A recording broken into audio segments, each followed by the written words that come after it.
We are at a stage in the evolution of humankind where we will rediscover science in Africa. As you know, mathematics was invented in Africa, along with so much else in music and art and literature.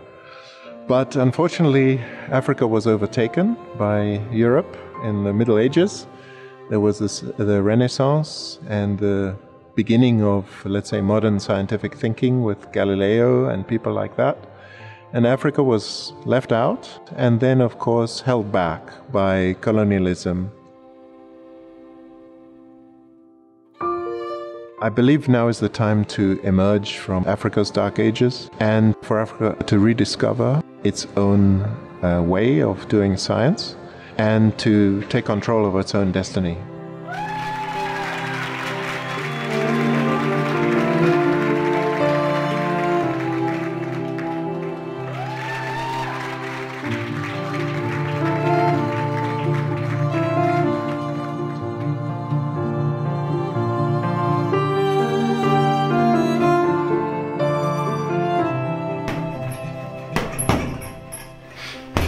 Scientists in Africa, they have to understand that this is a time where we can't just do science for sciences. Our sciences need to be translated to help community, to make impact in the community. Back in DRC, when I was doing my undergrad, there was a course of logic of mathematics. So there was a professor from Belgium who was teaching that. He was explaining a lot of things. Himself, he was very excited on what he was teaching. Then I did ask him a question and say, okay, professor, everything, we do this thing, we do the demonstrations and mathematical logic, but what is the application of this? He just go to the corner on the windows, grab his beer because the guy, he have a long beard. And he say to me, I don't know. Then I say, okay, if you don't know, why are we doing all these things? Because I believe I'm here to learn so that I can help my community, my society with something, or I can use these things in some application that can help my community, my society. Then he said to me, I am doing this for my fun. It's for pleasure. That is also a challenge for African scientists. They always do science, teach and so on. We don't see impact, we don't see the application of that. We don't see how the connection of what has been taught at school and what can be applied to the community.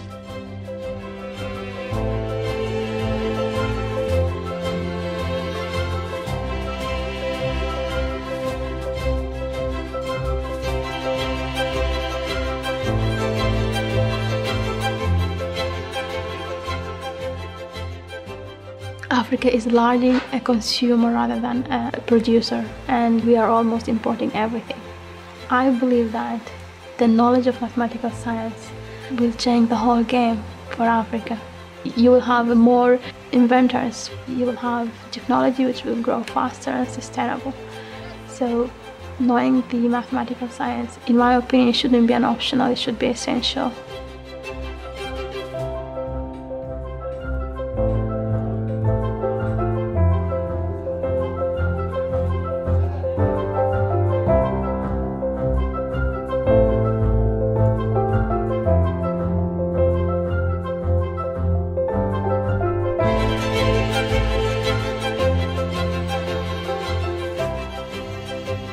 I see AIMS as the embodiment of mathematics that is trying to invade all aspects of science in Africa, with mathematics in terms of it training more youth, harnessing their talent, teaching them how to solve African issues by using African solutions developed by them to solve it, and which makes it interesting for me. As such, AIMS through the Next Einstein initiative is also able to acknowledge, and encourage people who've made an impact.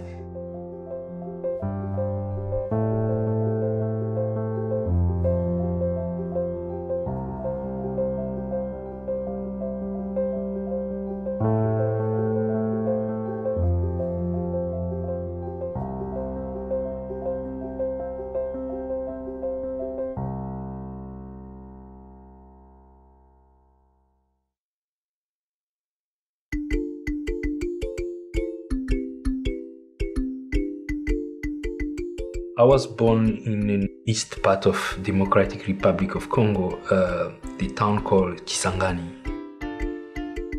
My family was Catholics and went to the preschool, so in the family they want me to be a priest. I grew up questioning everything. In high school, I told to my parents that I want to be a musician. In the meantime, I was very good in math. I could not spend time to read mathematics, but it's come by itself. But also good in writing song and play guitar and all these things and so on. So my mama said, no, my son, I want you to be a scientist.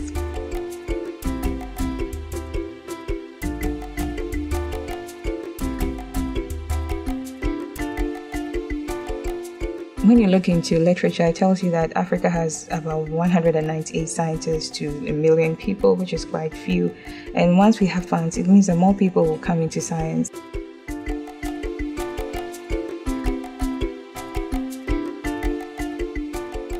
In my primary school days, I wanted to be an air hostess. But when we got into junior high schools and we were introduced to integrated science, I talked about these Newton laws. We do not know Newton, we haven't met Newton, but we mention his name, meaning that he's someone who has made an impact. I felt I also wanted to make an impact, whereby people do not know me, but they will mention my name.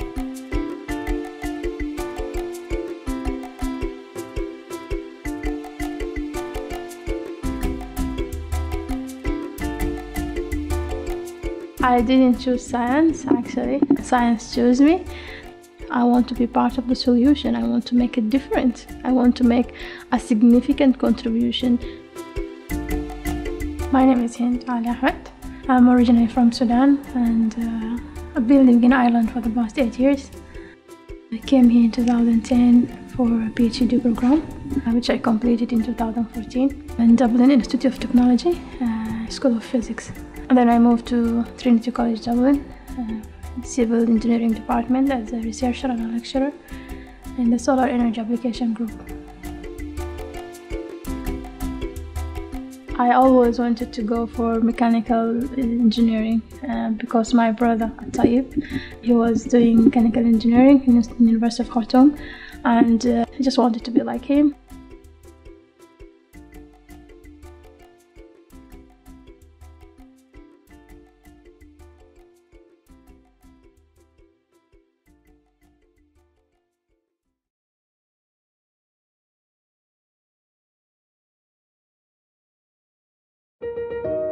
We need more fund for research. If I don't have fund, how do I do research? You can't just go to university and teach because you're basically teaching a history of science. But if you don't have the foundation, if you don't have the infrastructures, for labs and all this, we don't have specific centers for science, So if we don't have that, how would I go? I would just basically get depressed and disappointed. I can't do research in this way, So the government have to put more money into research. They have to allocate money for research in science, and they have to see the link between development and science. Without that, you just can't make that development. You can't get me back if I don't have the foundations. We have to motivate more African scientists to come back to teach, because without motivation they will not come back.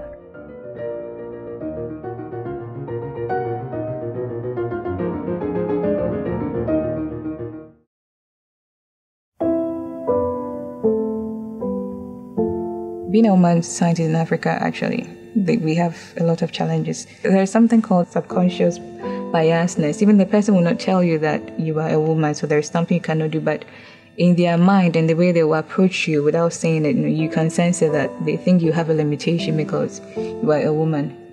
Once more women come in, we can encourage others to come in.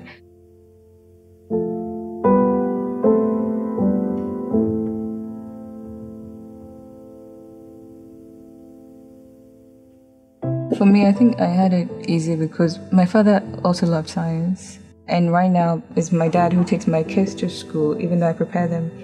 He helps me pick them up when I'm busy. And my husband is also a physician, so he sort of knows what science is, It's good when you get people like that. They understand you.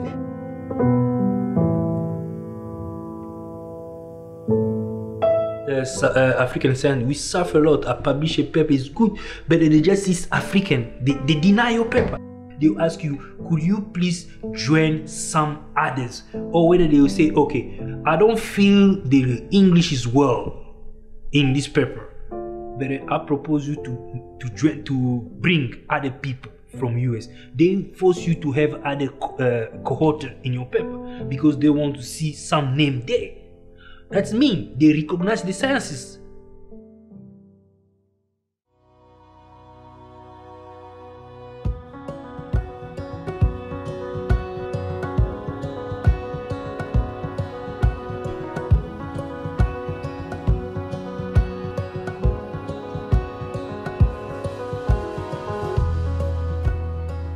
Through African Institute of Mathematics Sciences that I got to know to solve actually my initial problem that I started since I was 8 years to understand it, that why we look different, why you choose this, why we cannot choose all of us the same things, why these differences, how we cannot predict our health like the way we predict the weather today.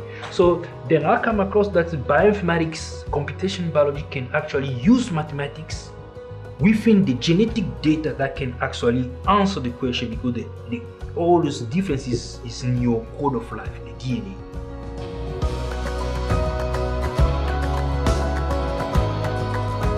When we take the data of a person, we tell him his genetic history, the person becomes more confident on what the colonialist told him. He will know who he is actually, and where he comes from. One aspect is a psychology aspect.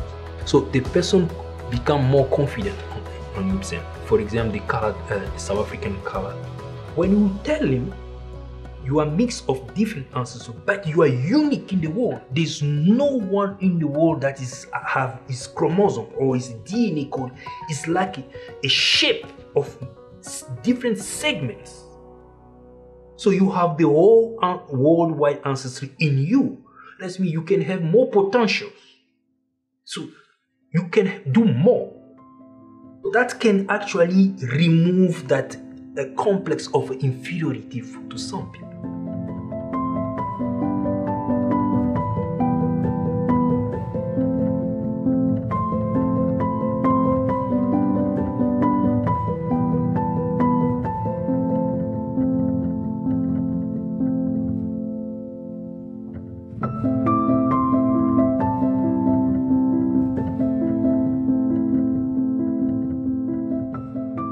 The project I did in Singularity was about energy.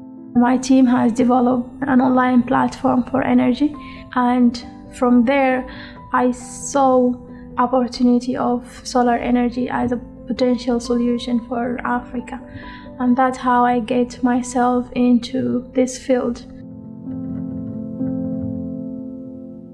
I just wanted to work in that research and make a significant impact through my research, which I'm very committed to, and I'm very positive that in the near future this might bring great solutions for the energy Africa problems.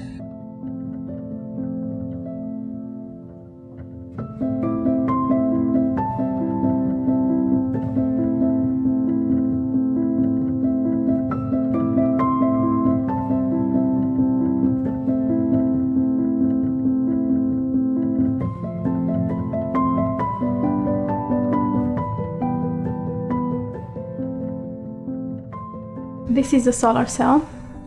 It can absorb the sunlight, in physics terms, absorbing photons, and convert them directly to electricity. So the plasmonic luminescence is basically a combination of metananoparticles and luminescent in one layer, incorporated in polymer sheet. We can have them either as a thin layer, and that we call it downshifting layers. It will be just applied on the solar cell, something like that. So this is a downshifting layer, it's a plasmonic quantum dot downshifting layers. And we can have it either as a plasmonic solar concentrators. So the idea is you will have the solar cell attached to the edge of the sheet here, and when the solar radiation is being entered to the plate, it will be wave guided through total internal refraction, and it will be concentrated on the solar cell. So by doing that, you are basically using a small area of the solar cell, and you are reducing the cost of the solar cells and increasing the efficiency at the same time.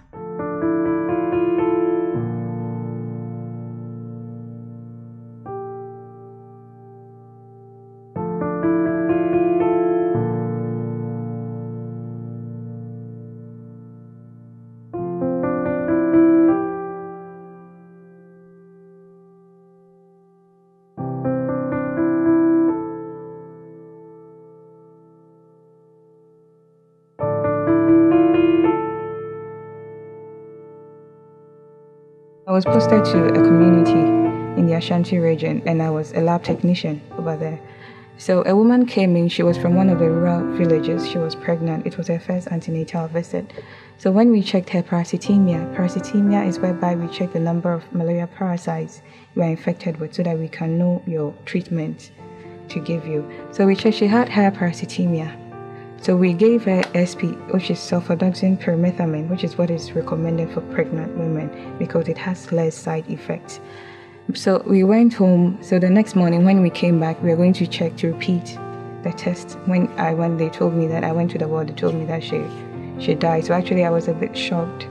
Yeah, because I know people die from malaria, but to have the direct impact, like someone I just engaged in and the person is gone, really dawned on me. So having that encounter with malaria, so it made me develop an interest in malaria immunology to know how immune system, works during malaria infections.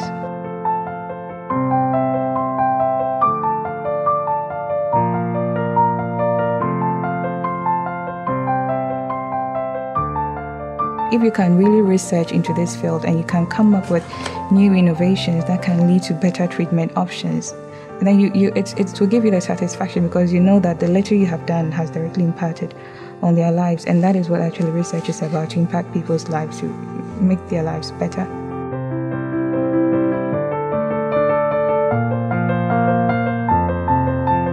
Almost everybody knows that our body helps us in fighting infections, but what most people do not know is that in order for our body to do that, it needs to learn to adapt to new pathogens or even to the old ones we have, which is evolving. And that is a very intricate process and quite complex. And in order for us to understand these things, that is why we apply mathematics in my work, in the sense of using something like quantitative methods, which uses mathematical models.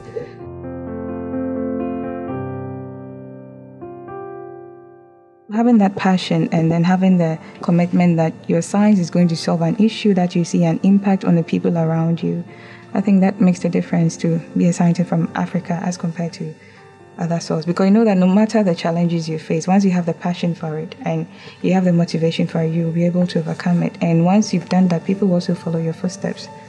You know, that, so that we have more people coming into research because they know they'll have the impact. They know that even though challenges were there, others were able to overcome it, so why can't they also overcome it? Through agriculture, we can solve food security, you know. We can also, it can help us in conserving our conservation biology in terms of with climate change, and the rest in terms of disease outbreaks. Science can solve it. Science can help us know people who will be exposed to the disease, how people will respond to the infection, and how we can protect them or treat them.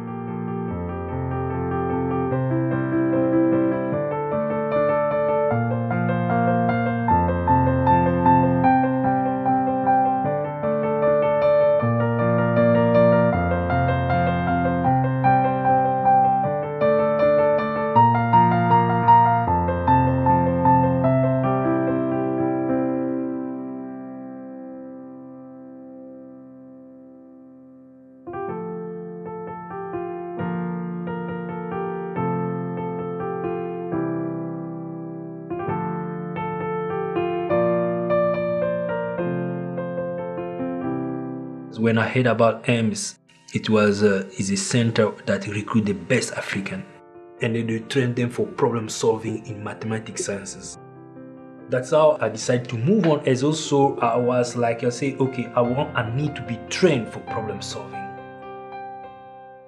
In Africa, we need to create a school of leadership. For example, AIMS will bring all the best students who are going to be the future leader tomorrow.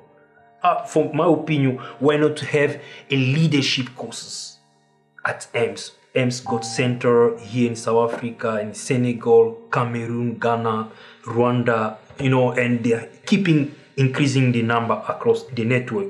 So why not a part of science is mathematics, which is good to know sciences, but if you are not being trained to be a leader, that will still be a huge problem.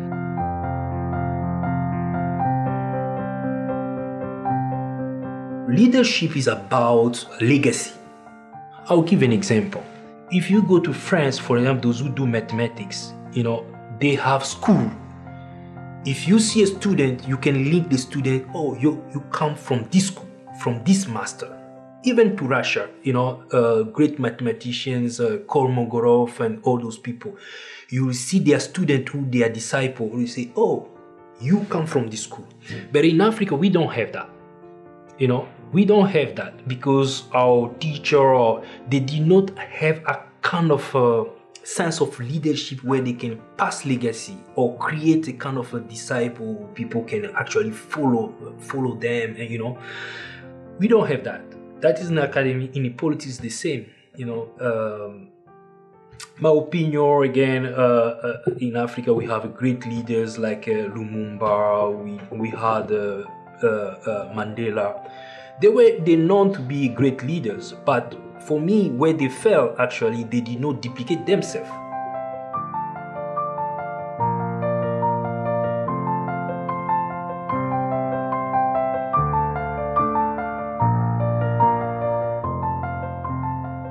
When I first moved from Sudan to South Africa to join AIMS, that was in 2005. So all my thinking at that time, I'll just go get the diploma and maybe do a master studies and then come back, join the academic sector and all this. But then I think AIMS experience have just opened my eyes. I got to meet people from different places in Africa. I got to see the problems we have in common like Africans, and I just felt like there's a lot we can do together, and I felt like I have more things I can give away, and I'm capable to do many things, like not just get the degree and go back,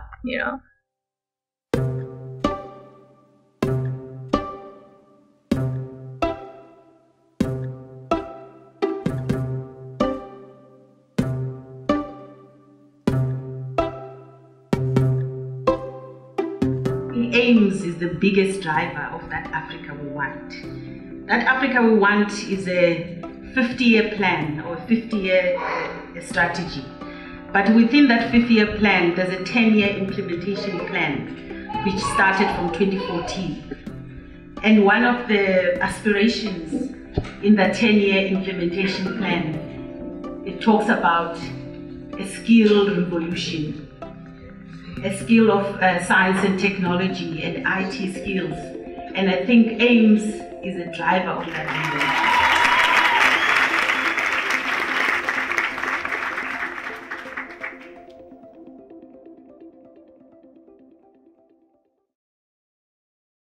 Small part of what AIMS is doing, for example, is reinventing the university.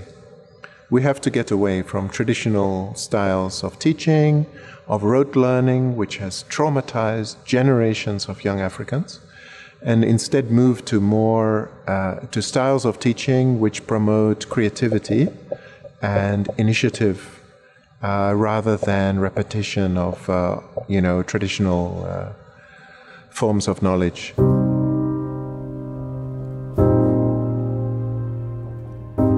Of necessity, AIMS had to be very economical. We had no money. Very international, because we couldn't pay lecturers.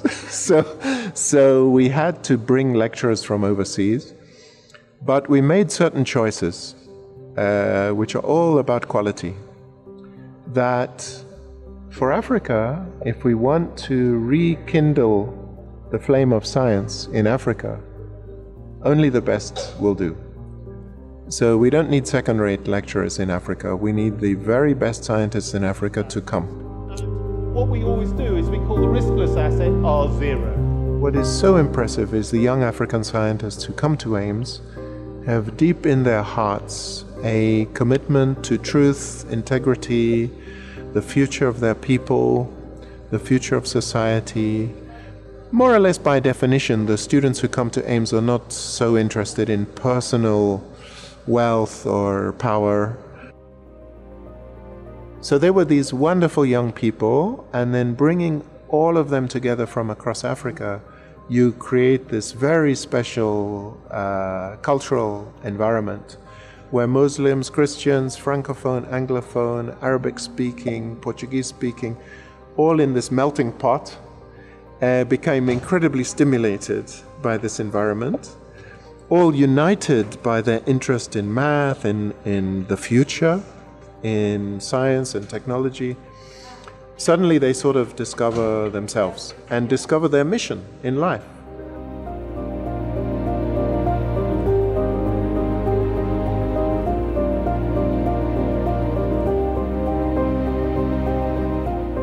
I'll give an example. I met somebody from Rwanda. His name is Prosper. He, of course, in his childhood went through the genocide in Rwanda. He's from a very disadvantaged background.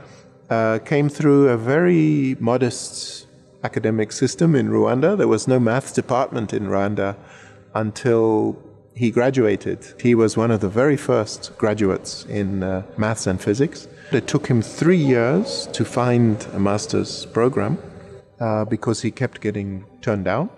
Finally, he got into AIMS, and he spoke only French. So he arrived at Cape Town. He was very shy. I met him then, and you wondered, can he actually do anything? So this guy, he learned English.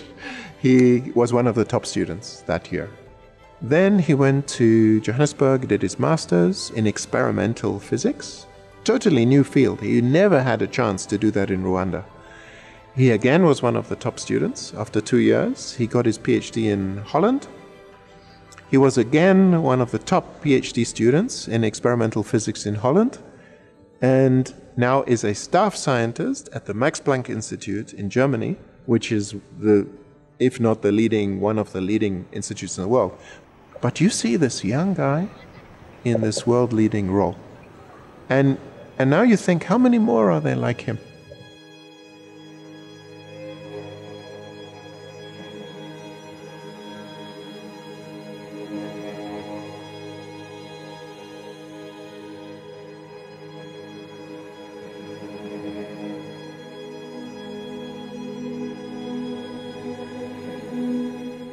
For me, science is the backbone of every country's development because science leads to knowledge, knowledge to innovation, innovation technology, which will lead to employment.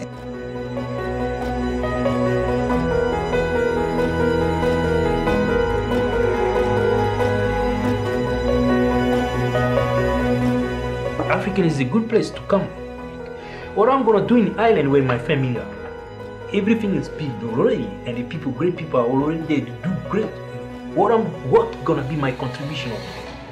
Of course, if I look for life to survive, yes, but if I want to actually to solve a problem, we have several problems here. We need more mathematicians, African mathematicians who can use African data to understand the diversity so we can solve the burden. Come back in Africa, we build this continent so that this continent can move on also to contribute in the world.